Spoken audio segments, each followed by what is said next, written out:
So, are you happy to receive a question? The question we missed. Are you? We'll do the question first, and then.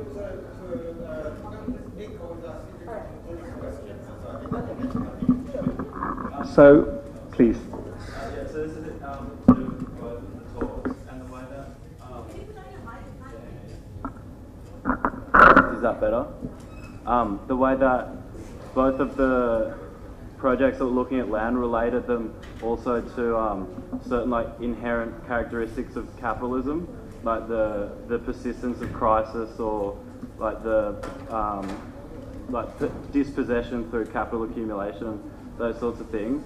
And my question is that seeing as though those aren't, firstly, not new characteristics of capitalism, and therefore they've already been written about a lot, do you think that it is important to look back on people with those specific ones like Joan Robinson or Rosa Luxemburg to analyse land issues now? Do you understand the question?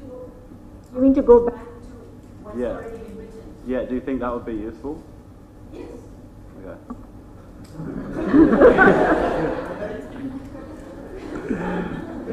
Yeah.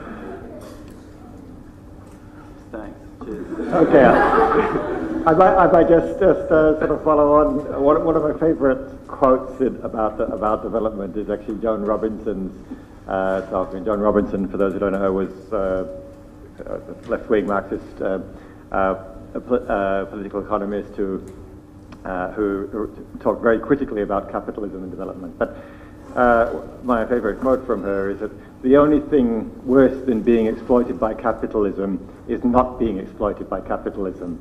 And I think that's actually very relevant to what we're talking about here, because the question of being left behind by development is also an issue.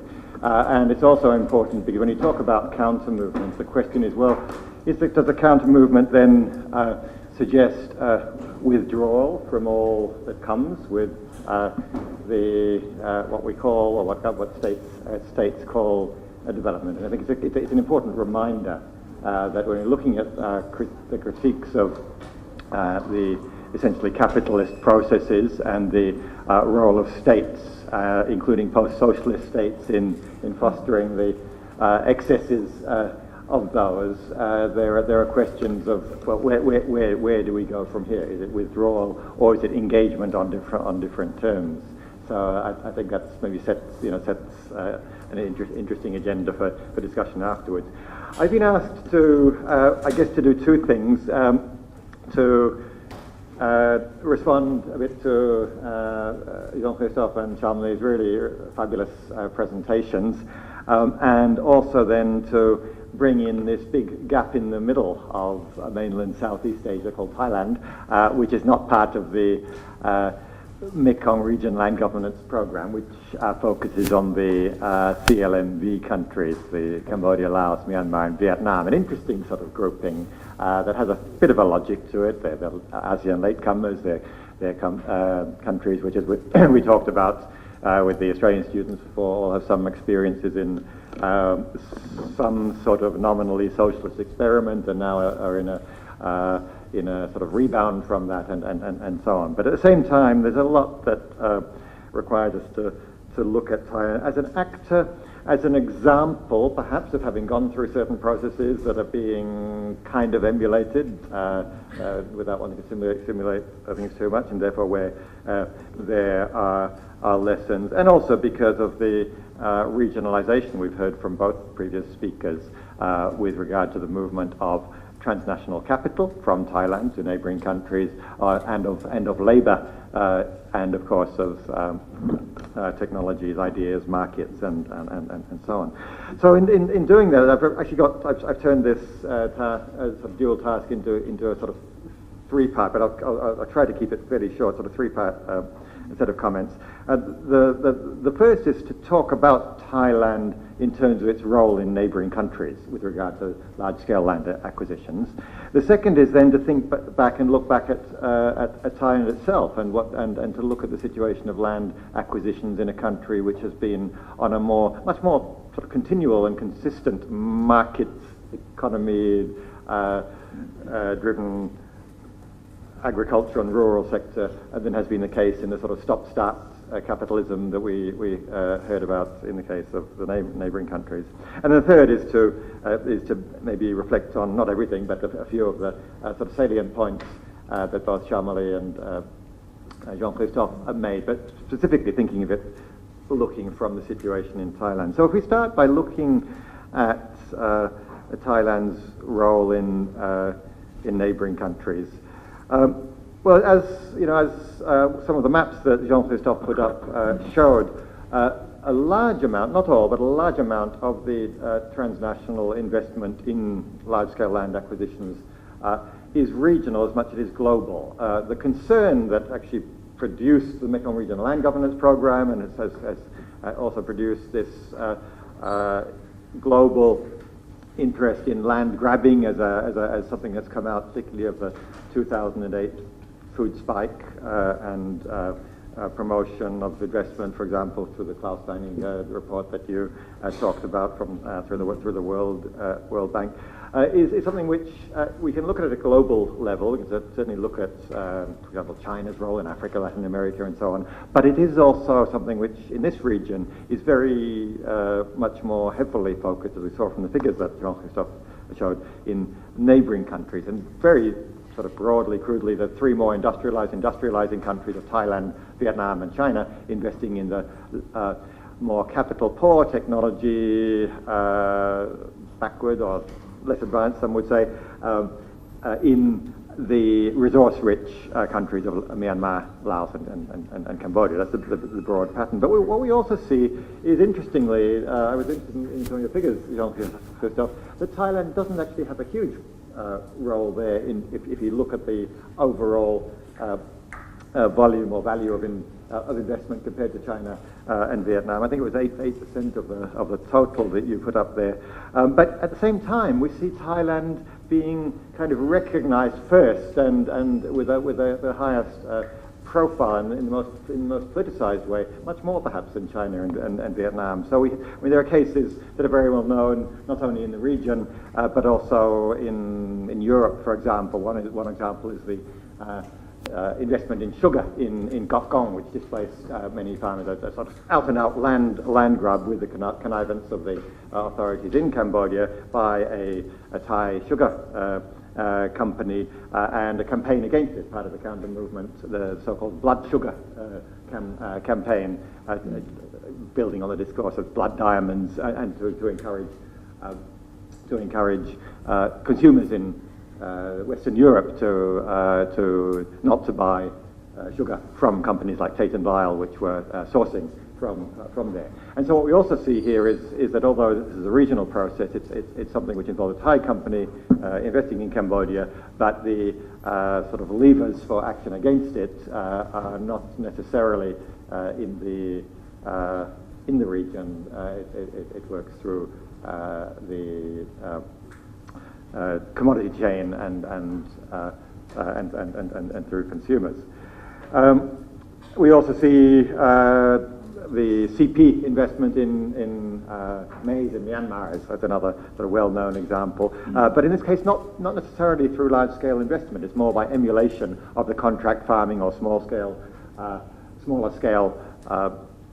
farmers being roped into the maize cultivation, which in Thailand has created its own politics.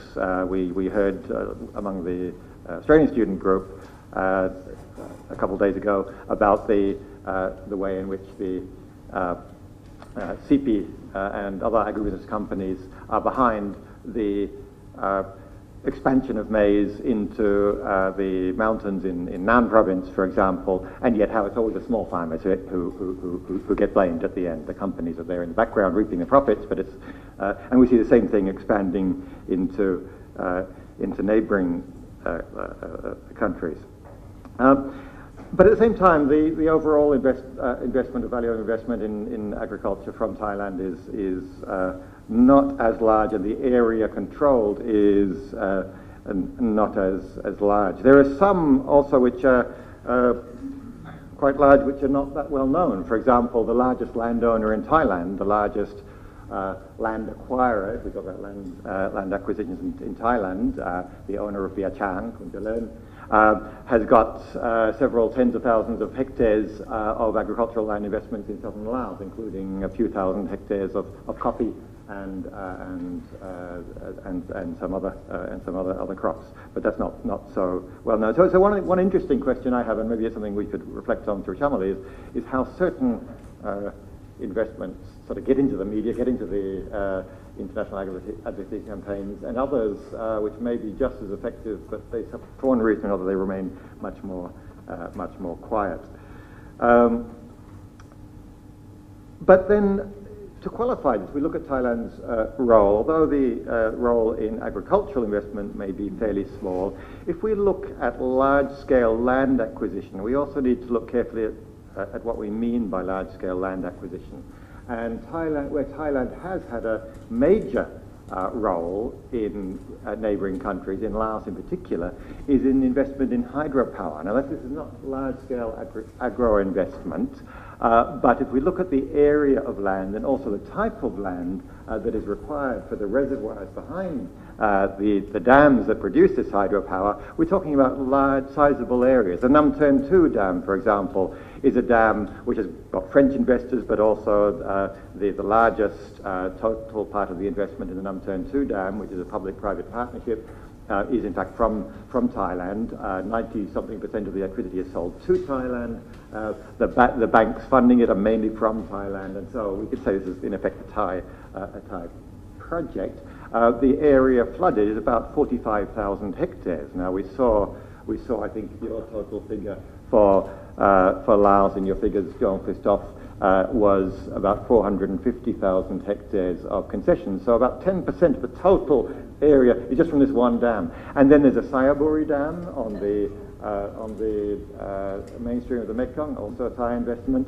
The one that I've studied directly, locally, that comes from Thailand is the Namgam 2 dam. Not a very well-known dam, but it's owned by and run by the same company, the same investment model as the Sayaburi dam, and that displaced 6,000 villages and in effect took away their land, promised land, but they ended up simply with each with a housing plot and no land at all. So when we talk about land acquisition, we need to maybe distinguish between acquisition for agriculture and the much wider land implications of mining and hydropower and so on. That said, sort of to qualify things the other way around, we also need to be careful about the data that we use. I was very impressed by the way in which Jean-Christophe managed very modestly to present these really sort of easily intelligible facts and figures, and pretend to us that these were sort of simple sets of data. In fact, there's a huge amount of work that goes into compiling this data, and one of the governance issues in the region is simply being able to put this data together. It's extremely difficult. There's not a lot of transparency and so on. So I think in the presentation of this, it's interesting to also talk about it as, if there's time. But we also need to be very careful about the way we present data. One of my concerns is that when aggregate data on concessions is presented, it's presented in a fairly sort of flat, undifferentiated way. And for mining, I think this is the biggest problem, because what we often see is the marking out of huge areas, if we see maps, of mining exploration licenses, only a small part of which will ever actually be exploited. So if we're going to, I think we're going to sort of strengthen our use of data, we also need to be careful to qualify it and say what's actually happening in these places. And Chamali, your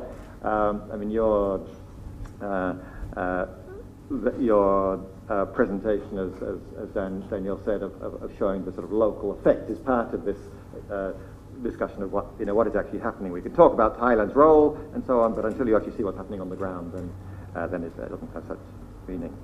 So the second thing I said I'd do is to quickly talk about land acquisition in Thailand itself. But now I noticed that on your map, I wasn't quite sure, Jean-Christophe, on your map you showed with all these green dots the land acquisitions, and you said there's not very much in Vietnam for the reason that there's not very much sort of space in in Vietnam. There were no dots in Thailand. I don't know if that's because that wasn't included in your data, or because. But even if it had been included in your data, you wouldn't have seen very many or any dots in terms of large-scale land acquisitions from outside. The pattern, which is not to suggest that Thailand has a fair and equal distribution of land, but there's a kind of paradox or an irony, I think, of Thailand being relatively absent from the story of large-scale transnational land acquisitions of the sorts in rubber and bananas and so on that we've been hearing about today.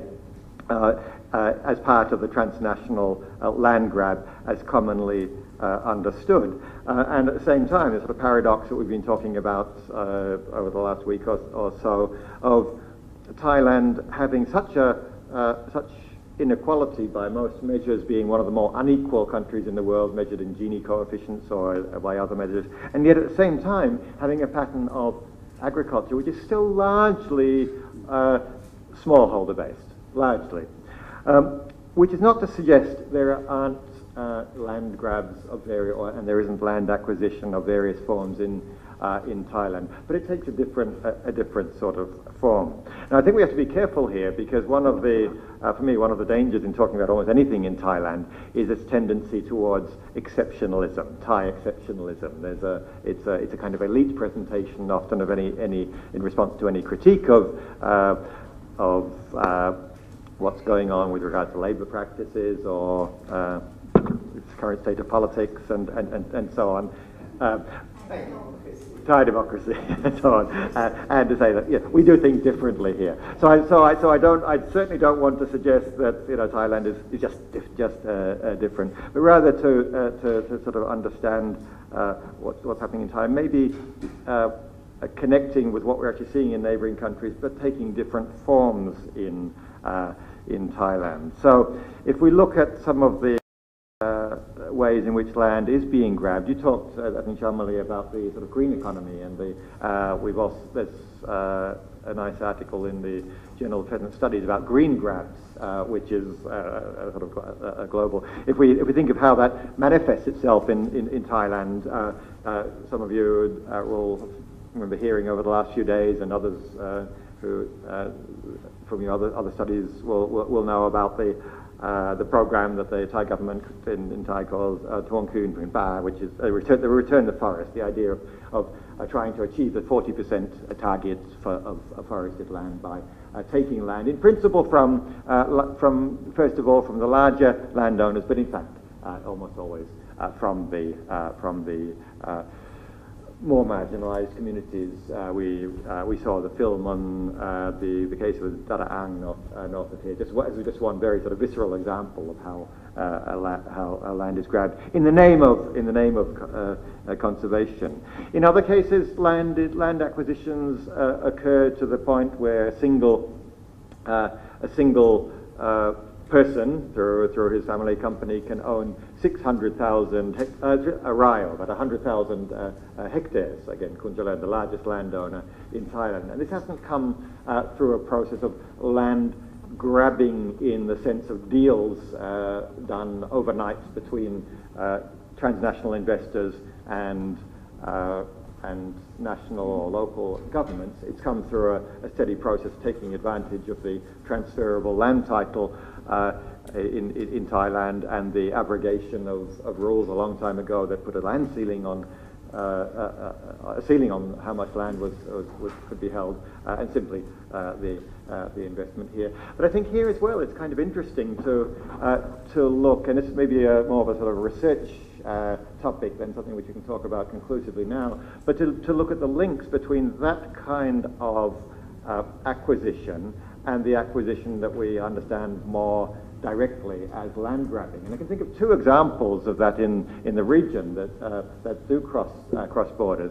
One is in fact the case of TCC of Kunjalan, who owns a very significant part of Chiang Mai town, and who's but also to think about other large landholders in Thailand. I mean, because it's not just how much land you own, but it's where the land is and how much it's worth. And So owning 600,000 rai is in itself is a lot, but when a significant part of that is in downtown Chiang Mai, then it's really a lot.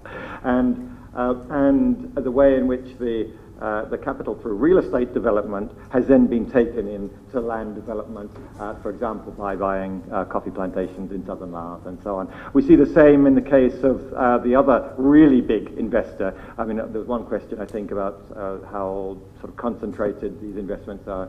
And as you say, it's a complicated pattern, but there are some really big investors, and the other really big one is the Vietnamese company, Hoang Anh Gia Lai, owned by the wealthiest private actor in Vietnam. I can't remember his full name, but he basically made his capital through the Saigon real estate market, and that is now used to leverage in these large land acquisitions. So the connections between these different patterns and scales of land holding, I think, are also quite interesting to follow up. But at the same time, we also see in Thailand a number of sort of constraints and breaks on wholesale accumulation of land. One is the pattern of land holding and the at least in privately titled areas. I think there's a kind of paradox where on the one hand we hear from NGOs and some farmers about how the creation of individualized title has led people to sell their land through distress sales or sometimes through conscious investments to sell land to educate their children in the same way that previously they may have sold buffalo or other items that they could sell. But at the same time, there are other analyses that say, well, yes, but also the fact that there is land title has given farmers the choice of whether to hang on to it or not, and we see people hanging on to land that is not necessarily being very productive, but hanging on to land as a place to live, or as a form of security, as something to pass on to their children. There's the book that I talked to some of you about earlier in the week by Thomas Lassen. It's very interesting here. It takes a historical view and explains. It's this book called Land and Loyalty that explains the continuing pattern of smallholding, even though it's a sort of unequal pattern of smallholding, as something which is quite particular to Thailand and has a history in Thailand's resistance to colonial acquisition of land. So quite a complicated situation.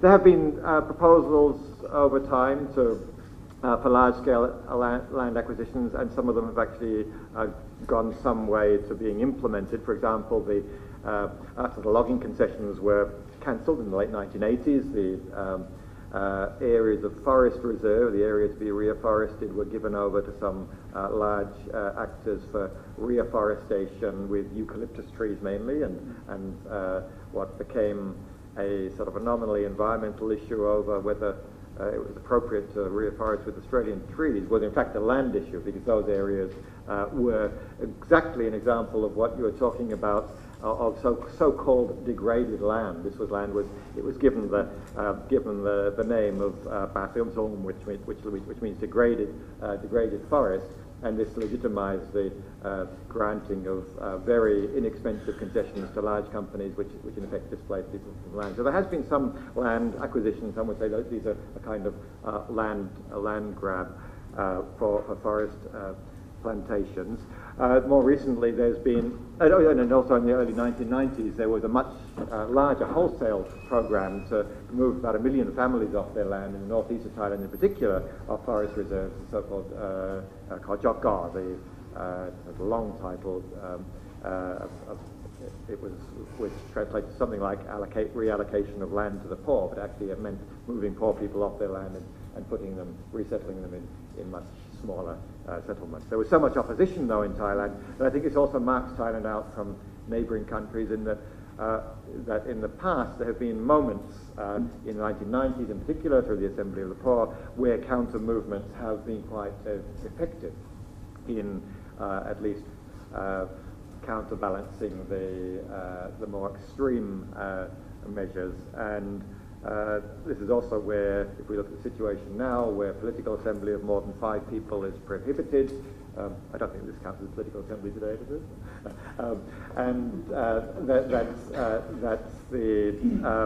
It becomes much more difficult. And yet, at the same time, we've seen that there's continuing courage in cases such as that we visited yesterday, where people will be willing to go to court and even go to prison sometimes.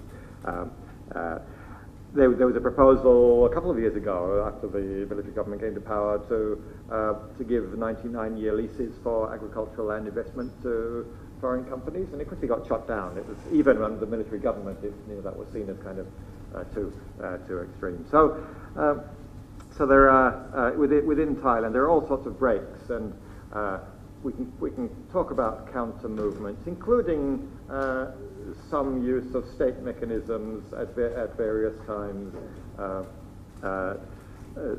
like land reform and so on.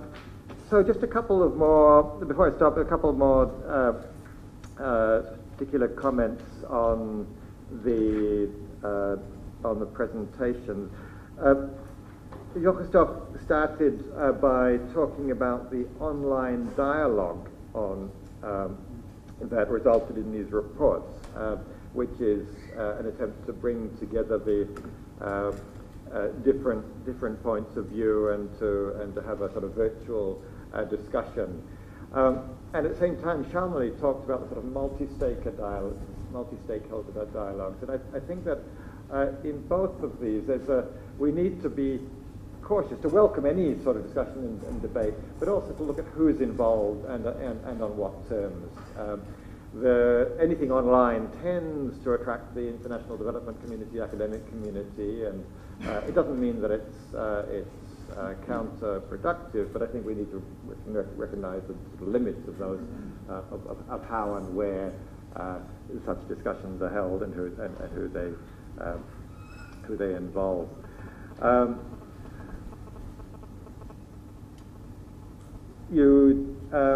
You talked about the sort of post-socialist governments and the sort of switch around, and if you like, this sort of long sweep of history, looking at the sort of curve from plantations to the mid-19th century land flotilla, and then the sort of re-emergence of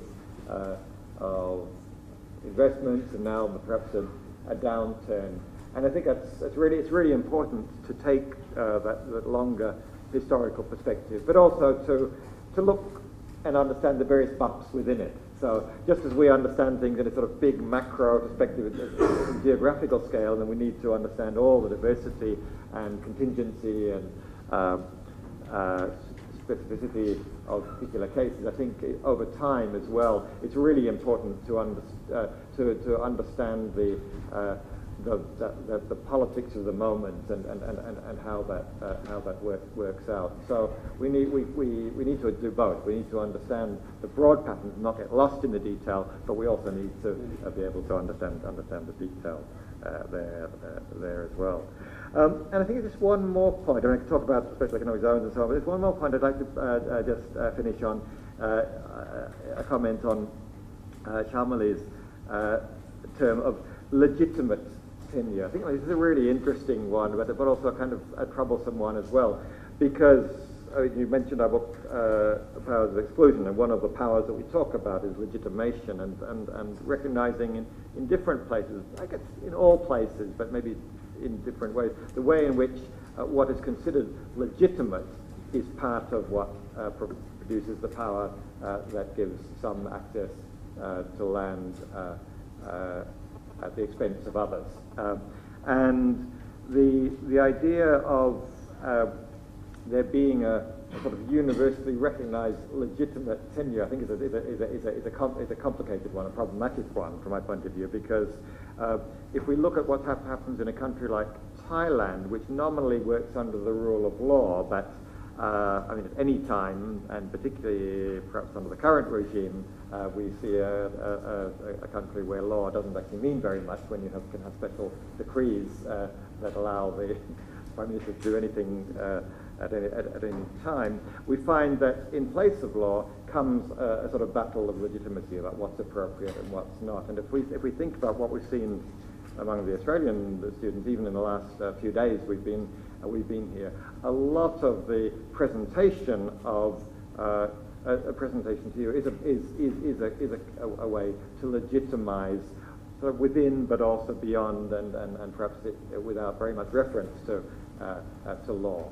And sometimes it's a question of interpretation of law. So yesterday, for example, we went to Manpong, where there's an occupation of land on the basis this land has been abandoned by its previously legal owner, an outside business person who also may have acquired it under questionable circumstance. So the interpretation of what's legal, but also of what's legitimate, is really part of understanding, not only understanding from a removed academic perspective, but also maybe strategizing over what the most effective ways are to increase access for landless, for ethnic minorities, women, and those who MRLG and Focus seek to work with to increase access to land. Thank you. Phil.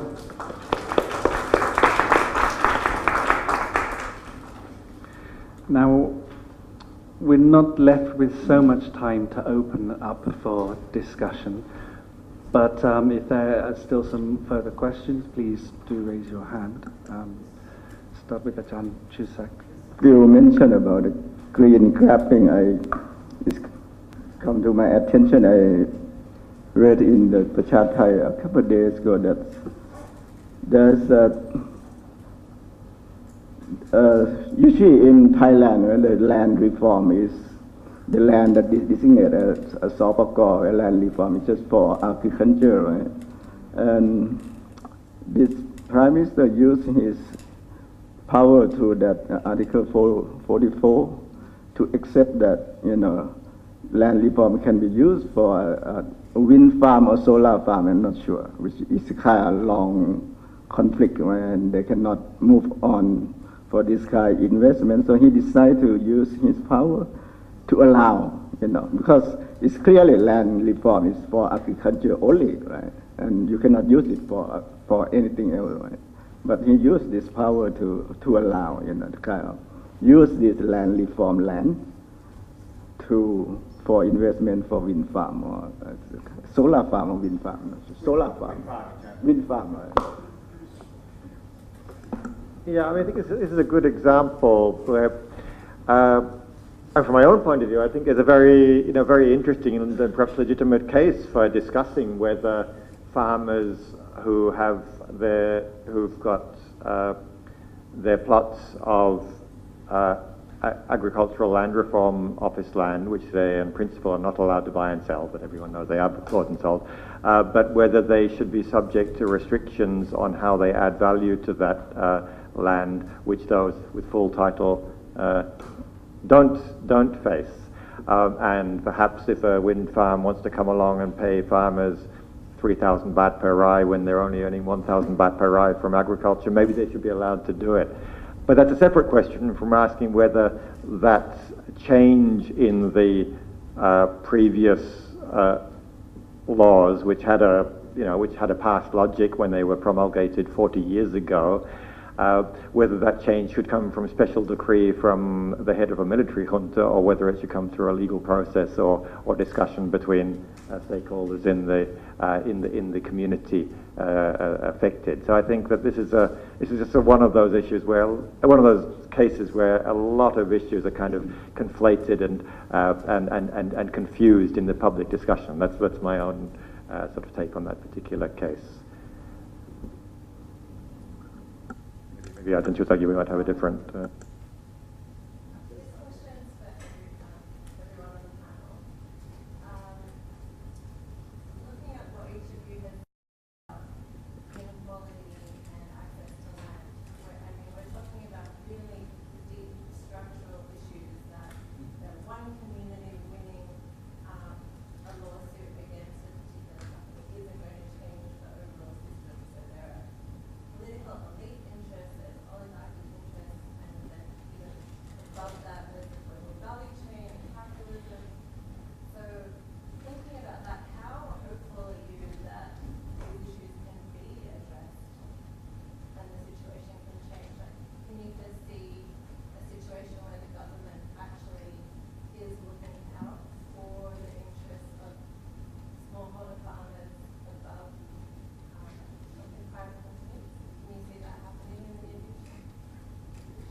Yeah.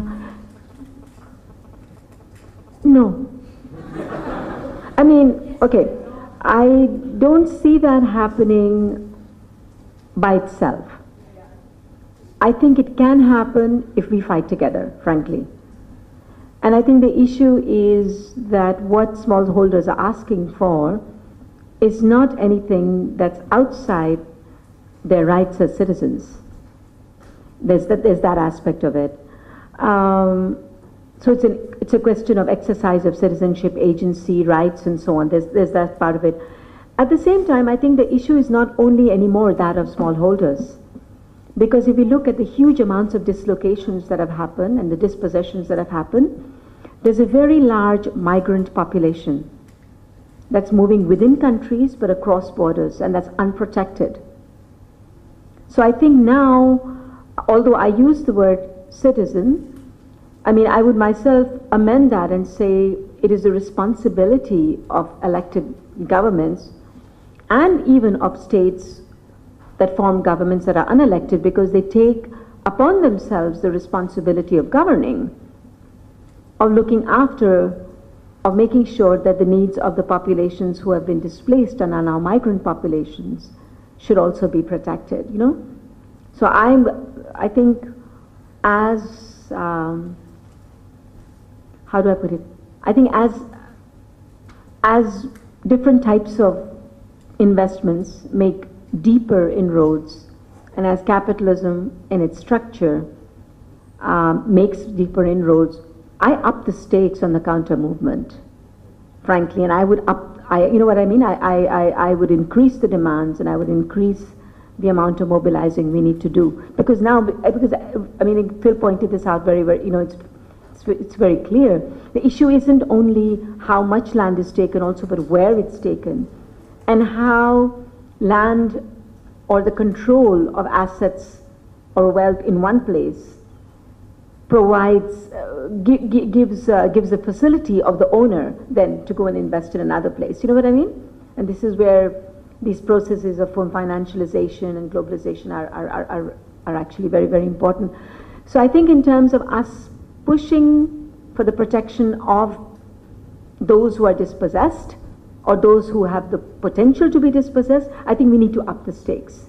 So it's an issue of reparations, it's an issue of righting wrongs, but also of ensuring that it doesn't happen again, putting safeguards in place, you know, legal safeguards and so and those types. I don't know if I'm getting across.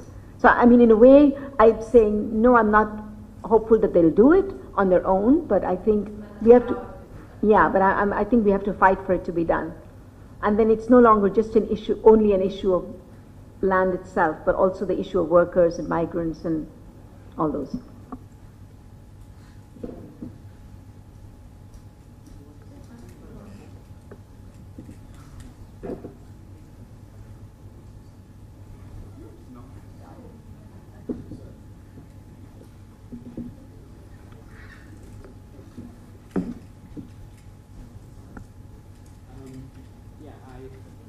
Well, I share your skepticism, yes, about the capacity of the states to really address these inequalities issues.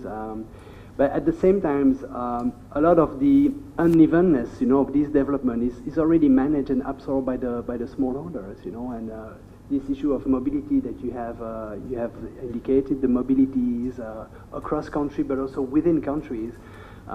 The diversification of the income portfolios of smallholder farmers, keeping one hand on land and and land-based resources. At the same time, you know, sending a couple of people in the families to work in the industries and managing this, you know, diverse portfolio. These are all response by smallholders to absorb the unevenness of these.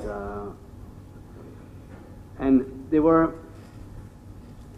a very interesting graph, actually, by Klaus Deininger, who had looked at the experience of different countries in the region, and he compared the level of economic growth with the equality of land distribution before the country started to transform structurally from agriculture to service and industries. So before the big transformation, and there was a linear relation basically, so showing that the country were doing best now in terms of economic growth in the region, Japan, South Korea, were the country that were most protective with their own peasantry and their own smallholder farmers in the 60s and the 70s, when basically these economies started to gradually transform, you know, and moving from agriculture to service. And the challenge, I guess, for us is to really, you know, convince that the states, the government, and the people who are working with, that this is vital for the future, the very future of their own country, to protect the peasantry, because the conditions of this structural transformation in the country now in Southeast Asia is completely different to what was prevailing in Europe back in the beginning of the past century and the early century. The capacity of the industries and the service to create jobs for, you know, and basically allow the transfer of labor from agriculture to this sector is very limited. It's very limited. So the conditions of capitalism is completely different now in this region than it used to be in the past. So the people will continue to need land, you know, and this is also something we are trying to show, you know, with our partner, and but that's unfortunately a message that is not really well understood. Yes, I think it's well understood, but not well received. And but yeah, I think that's to follow on that. I think this the situation, for example, the experience of Taiwan, South Korea, and Japan. It actually came out of a World Bank report in the 1980s, which showed very clearly the link between the very far-reaching land reforms in all of those countries under the encouragement of the US at that time, because it was partly a sort of preemptive move against communist influence in those countries. This was back in the 1950s and 1960s, and I think even if it was an issue of simply convincing government officials or planners or decision makers in Laos and Vietnam and Cambodia that they should follow this, they might take a similar sort of case and say, well, that was the 1950s under very different conditions of capitalism and geopolitics and so on as well. But it comes back also to understanding the more specific political economic structures in each of the countries. So if we look at Cambodia, for example, I mean, the whole structure of political patronage is based around the granting of large concessions. Your figures showed, Jean-Christophe, that in fact the largest investors in large-scale land acquisitions in Cambodia are by Cambodian magnates, tycoons, and similarly in Myanmar it's largely such people working in cohorts with the military, and so it isn't just about giving concessions to outsiders. But at the same time, there are sort of political interests, even if they are sort of relatively self-serving. There are political interests which sometimes allow certain openings. One of those, I mean, much critique, but also quite interesting in its effect, was Hun Sen's move before the last election to send out 2,000 student volunteers to do a sort of very rapid, rough and ready land titling program in areas where people had been displaced by economic land concessions, and to give these so-called, often called the 01, it's just the code of the program, the 01 titles. And so for political expediency, this was done. There was some kind of consideration of smallholders. I think Vietnam, though, is one of the sort of most interesting countries in this way, because, as you said, on the one hand, only that Vietnam allows very, very closed, and really the only channel to go through is that of the one-party state. But on the other hand, in Vietnam in particular, there have been some very significant and even violent confrontations over land issues, we sometimes get into the national media. And the question is, in a state-controlled national media, how does this happen? For me, one of the most interesting ones recently was when some villagers who had their land expropriated by a military-owned company and given over to a private investor took 38 policemen and local officials hostage. And this got into the media. And these issues often get into the media, partly in Vietnam, to my understanding, because it's actually in the interest of central government to put a brake on the sort of more autonomous abuse of power by local government. And so there's a kind of limited space given to this kind of action. So I think we need to understand also, not to pretend that these larger oligarchic interests don't really sort of shape the big picture, but also to recognize that there are the government is complicated and power is complicated. There are also cases where the smallholders do have openings, and recognize those. Do we have? We've gone a little over time. Maybe if there's just any more question. Ajahn Chisak, you have the final question. No, it just struck me that when you give example of the country that is really successful in terms of doing a land reform, like Japan, South Korea, and Taiwan, and that's really interesting when you compare with Thailand, case of Thailand and Philippines, which also did a land reform, but not kind of seriously or aggressively as those three countries. And then you can see that how now these two countries are stuck in the kind of trap of a middle income country. So this is maybe a kind of inform something, right? That when you compare those East Asian case and the Southeast Asian. They also attempt to do land reform, like in Thailand. We have the law since that time, and Philippines have really good law, but we still stuck and have this kind of problem until now. This is probably informed about the kind of political economic context that how the land issue has been developed in different regions.